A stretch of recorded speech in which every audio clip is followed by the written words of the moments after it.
ដោយទទួលបានការណែនាំដ៏ខ្ពង់ខ្ពស់ពីអាយដាមពេញពូនីរដ្ឋមន្ត្រីក្រសួងសាធារណការនិងដឹកជញ្ជូនអាយដាមសេនស៊ីហូតរដ្ឋលេខាធិការក្រសួងសាធារណការនិងដឹកជញ្ជូននិងជាប្រធានគណៈកម្មាធិការប្រយុទ្ធនឹងជំងឺអេដនិងគ្រឿងញៀនក្នុងវិស័យសាធារណការនិងដឹកជញ្ជូនអមដំណើរដោយអាយដាមម៉ាស៊ុនហួតនិងអាយដាមប៉ាត្រីប៉ាស្តានអនុរដ្ឋលេខាធិការក្រសួងសាធារណការនិងដឹកជញ្ជូនសហការជាមួយអង្គការមូលនិធិថែទាំសុខភាពអ្នកជំងឺអេដហៅកាត់ថា AHF ដើម្បីចូលរួមទប់ស្កាត់ការរីករាលដាលមេរោគអេដនិងជំងឺអេដនិងកាមរោគក្នុងការឆ្លើយតបតាមវិស័យសាធារណការនិងដឹកជញ្ជូននៅថ្ងៃទី19ថ្ងៃទី20ខែឧសភាឆ្នាំ2025បានចុះផ្សព្វផ្សាយដល់មន្ត្រីរាជការបុគ្គលិកនិងកម្មករឲ្យបានយល់ជ្រួតជ្រាបអំពីការទប់ស្កាត់ការរីករាលដាលមេរោគអេដនិងជំងឺអេដផលប៉ះពាល់នៃការប្រើប្រាស់គ្រឿងញៀនច្បាប់ស្តីពីចរាចរណ៍ផ្លូវគោកនិងបញ្ហាការពារជំងឺ Covid នៅមន្ទីរសាធារណការនិងដឹកជញ្ជូនខេត្តប៉ៃលិនខេត្តបន្ទាយមានជ័យនិងខេត្តបាត់ដំបង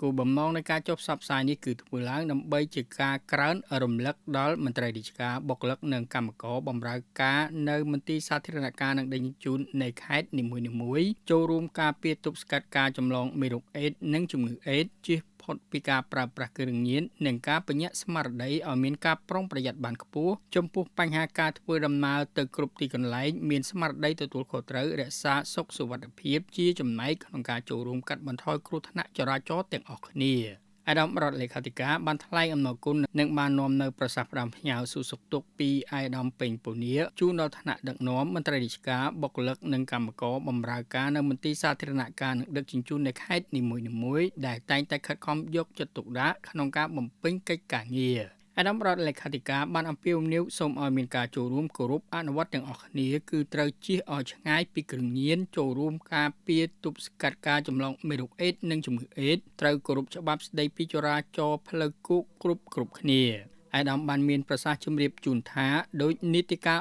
មុនដែរសម្រាប់នីតិកាលទី7នៃរដ្ឋសភានេះរាជរដ្ឋាភិបាលកម្ពុជាក្រោមការដឹកនាំប្រកបដោយភាពឆ្លៀសវៃប៉ិនប្រសប់និងធម៌ពលរបស់សម្ដេចមហាបវរធិបតីហ៊ុនម៉ាណែតនាយករដ្ឋមន្ត្រីនៃព្រះរាជាណាចក្រកម្ពុជាបានបន្តយកចិត្តទុកដាក់ប្រយុទ្ធប្រឆាំងគ្រឿងញៀនខុសច្បាប់គឺជាអាទិភាពដ៏សំខាន់របស់ខ្លួនហើយរាជរដ្ឋាភិបាលក៏បានប្រកាសដាក់ចេញនៅវិធានការស្តីពីយុទ្ធនាការប្រយុទ្ធប្រឆាំងគ្រឿងញៀនខុសច្បាប់លើកទី10ផងដែរដូចនេះដើម្បីចូលរួមចំណែកធានាប្រសិទ្ធភាពនៃការអនុវត្តយុទ្ធនាការប្រឆាំងគ្រឿងញៀនខុសច្បាប់លើកទី10ដែលជាអាទិភាពនយោបាយដ៏សំខាន់របស់រាជរដ្ឋាភិបាលក៏ដូចជាការលើកកម្ពស់ជំនឿទុកចិត្តប្រសិទ្ធភាពការងារនិងអភិបាលកិច្ចល្អនៅក្នុងស្ថាប័នរដ្ឋទាំងថ្នាក់ជាតិនិងថ្នាក់ក្រោមជាតិទាំងក្នុងជួរកងកម្លាំងប្រដាប់អាវុធនិងមន្ត្រីរាជការស៊ីវិលរាជរដ្ឋាភិបាលមានភាពចាំបាច់ក្នុងការដាក់ចេញនៅវិធានការដល់ម៉ឺងម៉ាត់3ដាច់ខាតរួមមាន1ក្រសួងស្ថាប័ននិង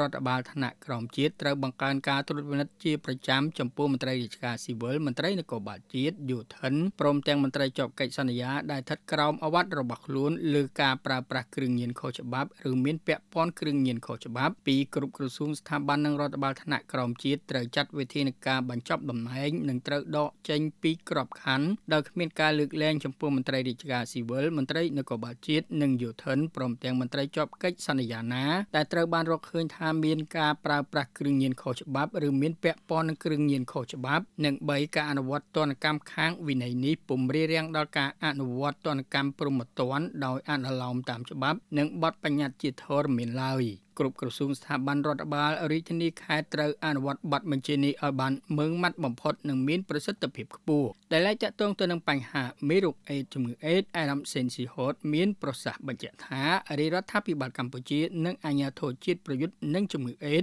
បានខិតខំប្រឹងប្រែងជាខ្លាំងក្នុងការប្រយុទ្ធនឹងការរីករាលដាលមេរោគអេដនិងជំងឺអេដដែលបានឆ្លើយតបទៅនឹងយុទ្ធសាស្ត្របញ្ញកោណហើយក៏បានគាំទ្រទៅនឹងផែនការយុទ្ធសាស្ត្រជាតិទូលំទូលាយនិងពហុវិស័យដែលឡែកក្រសួងសាធារណការនិងដឹកជញ្ជូនបានបង្កើតនៅផែនការប្រតិបត្តិសកម្មភាពការងារដោយមានការផ្ដល់ផ្នែកបច្ចេកទេសពីអាជ្ញាធរជាតិប្រយុទ្ធនឹងជំងឺអេដក្នុងការផ្ដល់ចំណេះដឹងដល់ក្រុមការងារអេដថ្នាក់ក្រោមជាតិឲ្យមានសមត្ថភាពនិងបំណិនក្នុងការចូលរួមអប់រំផ្សព្វផ្សាយទប់ស្កាត់ការរីករាលដាលមេរោគអេដនិងជំងឺអេដនិងគ្រឿងញៀនព្រមទាំងសុវត្ថិភាពចរាចរណ៍ផ្លូវគោកយ៉ាងសកម្មតាមរយៈវិស័យសាធារណការនិងដឹកជញ្ជូន